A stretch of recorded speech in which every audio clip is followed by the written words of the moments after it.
ಗುರವೇ ಸರ್ವಲೋಕಾನಾಂ ವಿಷಜೇ ಭವರೋಗಿಣಾಂ ನಿಧಯೇ ವಿದ್ಯಾನಾಂ ದಕ್ಷಿಣಾಮೂರ್ತಯೇ ನಮಃ. ಓಂ ಬ್ರಹ್ಮ ಬ್ರಹ್ಮಸ್ಪತಯೇ ನಮಃ.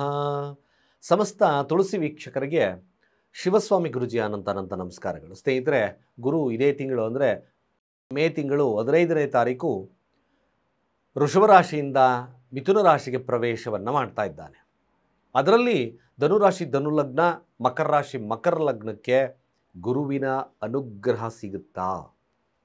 ಭಾಳ ಮುಖ್ಯವಾಗಿ ಇವೆರಡು ವಿಡಿಯೋಸ್ನ ನೋಡಲೇಬೇಕು ನೀವು. ಧನುರಾಶಿ ಧನುಲಗ್ನಕ್ಕೆ ಯಾವ ಒಂದು ಫಲಾನುಫಲ ನೋಡಿ, ಗುರುವಿನ ಅನುಗ್ರಹ ಎರಡೂ ರಾಶಿಗಳು ಕಳ್ಕೊಳ್ತದೆ. ಆದರೆ ಧನುರಾಶಿ ಧನುಲಗ್ನಕ್ಕೆ ಸಪ್ತಮ ಸ್ಥಾನಕ್ಕೆ ಗುರು ಬರುತ್ತೆ, 1 ಮತ್ತು 4ರ ಅಧಿಪತಿ. ಹಾಗೆ ಮಕರ ರಾಶಿಗೆ 3 ಮತ್ತು 12ರ ಅಧಿಪತಿ 6ರ ಸ್ಥಾನಕ್ಕೆ ಹೋಗ್ತದೆ. ಮಕರ ರಾಶಿ ಮಕರ ಲಗ್ನಕ್ಕೆ ಗುರು ಬಲವಿಲ್ಲ, ನೋಡಬೇಕಾಗ್ತದೆ. ಇಲ್ಲಿ ಧನುರಾಶಿ ಧನುಲಗ್ನಕ್ಕೆ ಗುರುವಿನ ಅನುಗ್ರಹ ಹೇಗೆ ಸಿಗುತ್ತೆ? ಲಗ್ನವನ್ನೇ ದೃಷ್ಟಿ ನೋಡೋದ್ರಿಂದ ಮ್ಯಾಕ್ಸಿಮಮ್ ಒಂದು ರೀತಿಯಾಗಿ ಸರ್ವೈವಬಲ್ ಟೈಮ್ ನಡೆಯುತ್ತೆ. ಲಗ್ನಕ್ಕೆ ದೃಷ್ಟಿ ಇರೋದ್ರಿಂದ ಭಾಳ ವಿಶೇಷವಾಗಿರ್ತಕ್ಕಂಥ ಪಾತ್ರಗಳು ನಿಮಗೆ ಲಭ್ಯವಾಗ್ತದೆ. ಯಾರು ಧನುರಾಶಿ ಧನುಲಗ್ನಲ್ಲಿದ್ದೀರೋ, ಗುರುದಶ ನಡೀತಾ ಇದೆಯೋ, ಗುರುಭುಕ್ತಿಯಲ್ಲಿದ್ದೀರೋ, ಖಂಡಿತವಾಗಿ ನಿಮಗೆ ಈ ಒಂದು ವರ್ಷ ಭಾಳ ವಿಶೇಷವಾಗಿ ಬಿಸ್ನೆಸ್ಸು, ಕಂಕಣ ಭಾಗ್ಯ, ಹಾಗೆ ಸಾರ್ವಜನಿಕರಿಂದ ಉತ್ತಮ ಪ್ರಶಂಸೆ ಇವೆಲ್ಲ ಸಿಗುತ್ತೆ. ಆಫ್ಕೋರ್ಸ್ ಸಪ್ತಮ ಸ್ಥಾನ ಮಾರಕ ಸ್ಥಾನನೂ ಹೌದು. 7ರ ಸ್ಥಾನ ಕೆಲವೊಂದು ಹೋಮಾರ್ಯಾದಿಗಳನ್ನು ಎದುರಿಸಬೇಕಾಗಿರ್ತಕ್ಕಂಥ ಅನಿವಾರ್ಯತೆ ಬಂದ್ಬಿಡ್ತದೆ. ಅಲ್ಲಿ ಕೂಡ ಎಚ್ಚರವಾಗಿರಬೇಕು ಸ್ವಲ್ಪ. ಸಪ್ತಮ ಸ್ಥಾನ ನಿಮಗೆ ಗ್ರೋತ್ ಅಂತೂ ಸಿಗುತ್ತೆ, ಸಂಗಾತಿಯಿಂದ ಅಭಿವೃದ್ಧಿ ಸಿಗ್ತದೆ. ಮದುವೆ ವಿಚಾರದಲ್ಲಿ ಡಿಲೇ ಆಗಿತ್ತು, ಅದು ಕೂಡ ಅಭಿವೃದ್ಧಿ ಬರ್ತದೆ. ಹಾಗೆ ವೈವಾಹಿಕ ಜೀವನದಲ್ಲಿ ಸಮಸ್ಯೆ ಇತ್ತು ಧನುರಾಶಿ ಧನುಲಗ್ನಕ್ಕೆ, ಅದು ಕೂಡ ಉತ್ತಮತೆಯನ್ನು ತೋರಿಸ್ತದೆ. ಇಲ್ಲಿ ವಿದ್ಯಾರ್ಥಿ ವರ್ಗಗಳಿಗೂ ಕೂಡ ಖಂಡಿತವಾಗಿ ಧನುರಾಶಿ ಧನುಲಗ್ನಕ್ಕೆ ಖಂಡಿತ ಇದೊಂದು ಸಾಧನೆ ಮಾಡ್ತಕ್ಕಂಥ ಸಮಯ. ವಿದ್ಯಾರ್ಥಿಗಳಿಗೆ ಅದ್ಭುತವಾಗಿರ್ತಕ್ಕಂಥ ಕಾಲ, ಒಳ್ಳೆಯ ಮಾರ್ಕ್ಸನ್ನು ತೆಗಿತಕ್ಕಂಥ ಕಾಲ. ಖಂಡಿತವಾಗಿ ಈ ಒಂದು ಕಾಲಘಟ್ಟದಲ್ಲಿ ವಿಶೇಷವಾಗಿರ್ತಕ್ಕಂಥ ಫಲ ಲಭ್ಯ ಆಗುತ್ತೆ. ಹಾಗೆ ರಿಯಲ್ ಎಸ್ಟೇಟು, ಮನೆ ನಿರ್ಮಾಣ ಮಾಡ್ತಕ್ಕಂಥವ್ರಿಗೂ ಸಹಿತವಾಗಿ ಉತ್ಕೃಷ್ಟವಾಗಿರ್ತಕ್ಕಂಥ ಫಲ ಲಭ್ಯ ಆಗ್ತಕ್ಕಂಥದ್ದು ನಾವು ನೋಡೋದು. ಒಂದು ರೀತಿಯಾಗಿ ಗಜಕೇಸರಿ ಯೋಗದ ಕಾಲ ಧನುರಾಶಿ ಧನುಲಗ್ನಕ್ಕೆ. ನೇರ ದೃಷ್ಟಿಯ ಒಂದು ಪರಿಣಾಮದಿಂದ ಖಂಡಿತವಾಗಿ ನಿಮ್ಮ ಯಾವುದೇ ಒಂದು ಸಮಸ್ಯೆಗಳ ಪ್ರಮಾಣ ಕಡಿಮೆ ಆಗ್ತಾ ಬರ್ತದೆ. ನೋಡಿ, ಧನುರಾಶಿ ಧನುಲಗ್ನಕ್ಕೆ ಗುರುವಿನ ಅನುಗ್ರಹ ಸಂತಾನಕ್ಕೆ ಸ್ವಲ್ಪ ಮಟ್ಟಿಗೆ ಹಿನ್ನಡೆ ಆದರೂ ಕೂಡ ಅದು ಒಂದು ರೀತಿಯಾಗಿ ಶುಭ ಫಲಗಳನ್ನು ಕೊಡ್ತಕ್ಕಂಥ ಸಾಧ್ಯತೆಗಳು ಬರ್ತದೆ. ಹಾಗೆ ಓವರಾಲ್ ಆಗಿ ನಾವು ನೋಡಿದಾಗ ಆರೋಗ್ಯ ವಿಚಾರಗಳನ್ನು ತಗೊಂಡಾಗ ಆರೋಗ್ಯ ಕೂಡ 50-50%. ಆರೋಗ್ಯ ಅಷ್ಟು ಉತ್ತಮ ಇತ್ತ, ಸ್ವಲ್ಪ ಮಟ್ಟಿಗೆ ಪರವಾಗಿಲ್ಲ ಅಂತಕ್ಕಂಥದ್ದು ನೋಡ್ಬೋದು. ಎಷ್ಟು ಶ್ರಮವನ್ನು ಹಾಕಿ ಕೆಲಸ ಮಾಡ್ತಿರೋ ಅಷ್ಟು ಶ್ರಮದಿಂದ ಈ ಒಂದು ವರ್ಷಗಳ ಕಾಲ ಗ್ರೋತ್ ಅಂತೂ ಖಂಡಿತ ಸಿಗುತ್ತೆ.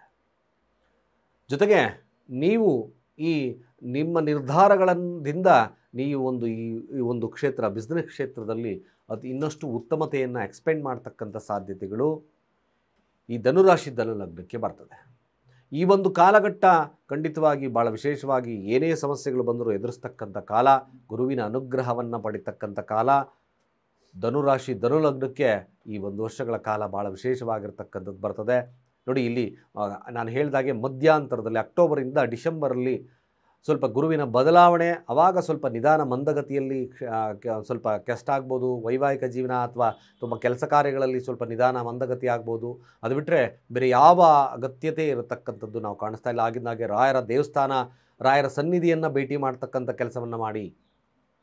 ಧನುರಾಶಿ ಧನುಲಗ್ನಕ್ಕೆ ಖಂಡಿತ ಉತ್ತಮತೆ ಬರ್ತದೆ, ಒಳ್ಳೆಯ ಶುಭ ಕಾಲವನ್ನು ನಾವು ನೋಡ್ಬೋದು. ಹಾಗೆ ಮಕರ ರಾಶಿ ಮಕರ ಲಗ್ನಕ್ಕೆ ನೋಡೋಣ. ಇಲ್ಲಿ ಒಂದು ರೀತಿಯಾಗಿ ಹೇಳಬೇಕು ಅಂದರೆ ಇದು ಅಷ್ಟು ಉತ್ತಮತೆಯನ್ನು ತಂದುಕೊಡೋದಿಲ್ಲ. ಮಕರ ರಾಶಿ ಮಕರ ಲಗ್ನ, ಗುರು ಅಲ್ಲಿ ನೀಚ ಸ್ಥಾನ 6ರ ಸ್ಥಾನಕ್ಕೆ ಹೋಗ್ತದೆ. ಕೆಲಸ ಕಾರ್ಯಗಳಲ್ಲಿ, ಕೆಲಸ ಕಾರ್ಯ ವಿಚಾರದಲ್ಲಿ 6ರ ಸ್ಥಾನ, ಆರೋಗ್ಯದ ಸ್ಥಾನ ತುಂಬಾ ಒಂದು ಸಫರ್ ಪಡ್ತಕ್ಕಂಥ ಕಾಲ. 6ರ ಸ್ಥಾನ 3 ಮತ್ತು 12ರ ಅಧಿಪತಿ. 6ರ ಸ್ಥಾನದಲ್ಲಿ ಸ್ವಲ್ಪ ಮಟ್ಟಿಗೆ ನಿಮಗೆ ಕಷ್ಟ ನಷ್ಟಗಳನ್ನು ಅನುಭವಿಸ್ತಕ್ಕಂಥ ಕಾಲ.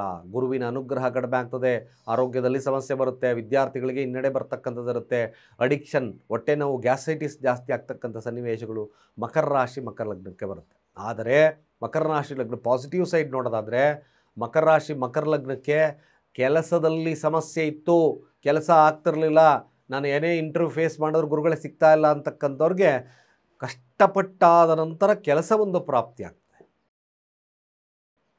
ಕೆಲಸದ ವಿಚಾರದಲ್ಲಿ ಅಭಿವೃದ್ಧಿ ಬರುತ್ತೆ. ಹಣಕಾಸಿನ ವಿಚಾರದಲ್ಲಿ ಸಾಲ ಇರ್ತಕ್ಕಂಥವ್ರಿಗೆ ಸ್ವಲ್ಪ ಕಿರಿಕಿರಿ ಜಾಸ್ತಿ ಆಗಿಬಿಡ್ತದೆ, ಖರ್ಚುಗಳು ಜಾಸ್ತಿ ಬರ್ತಕ್ಕಂಥ ಸಾಧ್ಯತೆಗಳು ತೋರಿಸ್ತದೆ. 6ರ ಸ್ಥಾನ ಸ್ವಲ್ಪ ಕರ್ಮಸ್ಥಾನ ಆಗಿರೋದ್ರಿಂದ ಕೆಲಸ ವಿಚಾರದಲ್ಲಿ ಒಂದಷ್ಟು ಓಕೆ ಪರವಾಗಿಲ್ಲ ಅಂತಕ್ಕಂಥ ನಡೆಯುತ್ತೆ. ಆದರೆ ಮಕ್ಕಳ ಸಂತಾನ ಪ್ರಾಪ್ತಿಯಲ್ಲಿ, ಆರೋಗ್ಯದಲ್ಲಿ ಡಾಕ್ಟರ್ ವಿಸಿಟ್ ಮಾಡ್ತಕ್ಕಂಥ ಸನ್ನಿವೇಶಗಳು ಬರುತ್ತೆ. ಸಾಲ ಸೂಲ ಇರ್ತಕ್ಕಂಥವ್ರಿಗೆ ಸ್ವಲ್ಪ ಹಿಂಸೆದಾಯಕವಾಗಿರ್ತಕ್ಕಂಥ ಪ್ರವೃತ್ತಿ ಬರುತ್ತೆ. ಬಿಸ್ನೆಸ್ಸಲ್ಲಿರ್ತಕ್ಕಂಥವ್ರಿಗೆ ಸ್ವಲ್ಪ ಹಿನ್ನಡೆ ಅನುಭವಿಸ್ತಕ್ಕಂಥ ಕಾಲ ಬರ್ತಕ್ಕಂಥ ಸಾಧ್ಯತೆ ಮಕರ ರಾಶಿ ಮಕರ ಲಗ್ನಕ್ಕೆ ತೋರಿಸ್ತಾ ಇದೆ. ಸಂತಾನ ಅಪೇಕ್ಷೆ, ಮತ್ತೆ ಹೇಳ್ತಾ ಇದ್ದೀನಿ, ಸಂತಾಪೇಕ್ಷೆ ಮಾಡ್ತಕ್ಕಂಥವ್ರು ಸ್ವಲ್ಪ ಹಾಸ್ಪಿಟಲ್ ವಿಸಿಟ್ ಮಾಡ್ತಕ್ಕಂಥದ್ದು ಅನಿವಾರ್ಯತೆ ಭಾಳ ಮುಖ್ಯವಾಗಿ ನೋಡಿ. ನೀವು ಈ ಒಂದು ಕಾಲಘಟ್ಟ ಮಕರ ರಾಶಿ ಮಕರ ಲಗ್ನಕ್ಕೆ ಪ್ರಯತ್ನದಿಂದಷ್ಟೇ ಲಾಭ ಮಾಡ್ತೀರಿ. ಲಾಭ ಬಂದರೂ ಕೂಡ ಉಳಿತಕ್ಕಂಥದ್ದು ಕಷ್ಟ. ಹಾಗಾಗಿ ಏನು ಮಾಡಬೇಕು ನೀವು? ಭಾಳ ವಿಶೇಷವಾಗಿ ಮಾಡ್ತಕ್ಕಂಥ ಕೆಲಸ, ಹಳದಿ ವಸ್ತ್ರಗಳನ್ನು ಅನಾಥಾಶ್ರಮಗಳಿಗೆ ದಾನ ಕೊಡ್ತಕ್ಕಂಥ ಕೆಲಸ ಮಾಡಿ. ಹಳದಿ ವಸ್ತ್ರಗಳನ್ನು ರಾಯರ ದೇವಸ್ಥಾನ ಭೇಟಿ ಮಾಡಿ, ಕಡಲೆಕಾಳಲ್ಲಿ ಫಲಹಾರವನ್ನು ಹಂಚತಕ್ಕಂಥ ಕೆಲಸ ಮಾಡಿ, ಗುರು ಅಷ್ಟೋತ್ತರಗಳನ್ನು ಪಠನೆ ಮಾಡಿ, ಖಂಡಿತ ಹರಳಿ ಮರ ಪ್ರದಕ್ಷಿಣೆಯನ್ನು ಆಗಿದ್ದಾಗೆ ಮಾಡ್ತಕ್ಕಂಥದ್ದು ಭಾಳ ಮುಖ್ಯ ಆಗ್ತದೆ. ಇವೆಲ್ಲ ಮಾಡ್ಕೊಂಬಂದರೆ ಮಕರ ರಾಶಿ ಮಕರ ಲಗ್ನಕ್ಕೆ ಸಾಂತ್ವನವಾಗ್ತಕ್ಕಂಥದ್ದು ತೋರಿಸ್ತದೆ. ಇಲ್ಲಿ ಮಕರ ರಾಶಿ ಮಕರ ಲಗ್ನದವರು ಸ್ವಲ್ಪ ಎಚ್ಚರಿಕೆ, ಆರೋಗ್ಯದ ವಿಚಾರವಾಗಿ ಎಚ್ಚರಿಕೆಯನ್ನು ವಹಿಸ್ಕೊಳ್ಳಿ. ವೈವಾಹಿಕ ಜೀವನದಲ್ಲಿ ಎಕ್ಸ್ಪೆಷಲಿ ಎಚ್ಚರಿಕೆಯನ್ನು ವಹಿಸ್ಕೊಳ್ತಕ್ಕಂಥದ್ದು ಅತ್ಯಗತ್ಯ. ಏನಾದರೂ ಸ್ವಲ್ಪ ಯಾಮಾರಿದ್ರೆ ಅಷ್ಟು ಉತ್ತಮತೆಯನ್ನು ತರಲ್ಲ. ಇಲ್ಲಿ ಮದುವೆ ವಿಚಾರದಲ್ಲಿ ಹಿನ್ನಡೆಯನ್ನು ಸಾಧಿಸ್ತೀರಿ. ಮಾತುಕತೆಯ ವಿಚಾರದಲ್ಲಿ ಹಿನ್ನಡೆಯನ್ನು ಬರ್ತಕ್ಕಂಥದ್ದು, ಮಾತುಕತೆ ಮುರಿದು ಬೀಳ್ತಕ್ಕಂಥದ್ದು ಇರ್ತದೆ. ಇವೆಲ್ಲ ವಿಚಾರಗಳು ಬಹಳ ಮುಖ್ಯವಾಗಿ ನೋಡಿ. ಯಾವುದೇ ಕಾರಣಕ್ಕೂ ಈ ಒಂದು ವರ್ಷಗಳ ಕಾಲದಲ್ಲಿ ಸಾಲಕ್ಕೆ ಜಾಸ್ತಿ ಎಡೆ ಮಾಡಿಕೊಡ್ಬೇಡಿ. ಎಷ್ಟು ಬರ್ತದೋ ಏನು ಬಂಡವಾಳ ಹಾಕೋದಷ್ಟು ಉತ್ತಮ ಅಲ್ಲ. ಸಾಲ ತೊಗೊಂಡು ಮಾಡಿದ್ರೆ ಸಾಲ ತೀರೋದು ಕಷ್ಟ ಆಗ್ತದೆ. ಸ್ವಲ್ಪ ಯೋಚನೆ ಮಾಡಿ ಮುಂದೆ ಹೆಜ್ಜೆ ಇಡ್ತಕ್ಕಂಥದ್ದು ಬಹಳ ಮುಖ್ಯವಾಗಿರ್ತಕ್ಕಂಥ ಒಂದು ವರ್ಷ. ಮಕರ ರಾಶಿ ಮಕರ ಲಗ್ನದವರು ಖಂಡಿತವಾಗಿ ಗುರುವಿನ ನಾಮಸ್ಮರಣೆ, ಹಳದಿ ಅಂದರೆ ಚಂದನವನ್ನು ತೆಗೆದು ಹಣೆಲಿಟ್ಕೊಳ್ತಕ್ಕಂಥ ಕೆಲಸವನ್ನು ಮಾಡಿ.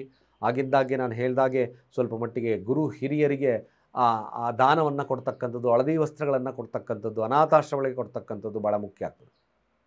ಆಗಿದ್ದಾಗೆ ರಾಯರ ಸನ್ನಿಧಾನವನ್ನು ಭೇಟಿ ಮಾಡಿ. ಖಂಡಿತವಾಗಿ ಸಮಸ್ಯೆ ಕಡಿಮೆ ಆಗ್ತದೆ. ಗುರು ಅಷ್ಟೋತ್ತರ ಗುರುಚರಿತ್ರೆ ಓದ್ತಕ್ಕಂಥ ಕೆಲಸಗಳಿಂದ ನಿಮಗೆ ಸಮಸ್ಯೆ ಪ್ರಮಾಣ ಕಡಿಮೆ ಆಗುತ್ತೆ, ಗುರುವಿನ ಅನುಗ್ರಹ ಲಭ್ಯ ಆಗುತ್ತೆ ಅಂತ ಹೇಳ್ತಾ ಸರ್ವೇ ಜನ ಸುಖಿನೋ ಭವಂತು.